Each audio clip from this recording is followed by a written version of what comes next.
ঈদকে সামনে রেখে রাজধানী ছাড়ছে মানুষ। ঘরমুখো মানুষের বাড়ি ফেরার খবর জানাতে এই মুহূর্তে কমলাপুর রেল স্টেশন থেকে সরাসরি যুক্ত হচ্ছেন সহকর্মী আলিমুজ্জামান সাফওয়ান।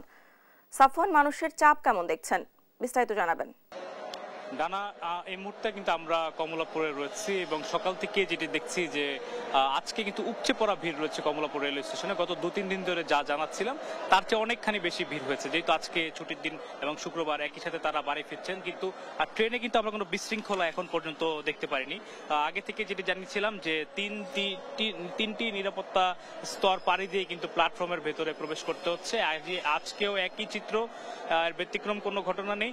সকাল থেকে যতগুলো ট্রেনিং কিন্তু ছেড়ে গিয়েছে সবগুলো কিন্তু নিয়ম মেনে ছেড়ে গিয়েছে এবং সবগুলো ট্রেনে 5 থেকে 7 মিনিট সর্বোচ্চ বিলম্ব হয়েছে।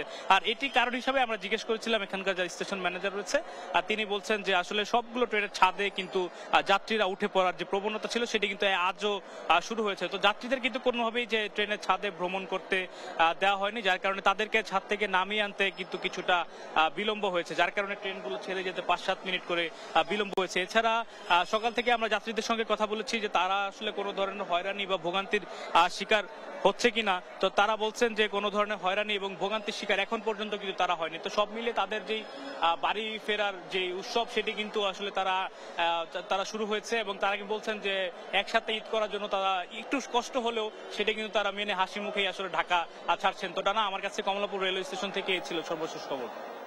সাফওয়ান, ধন্যবাদ আপনাকে।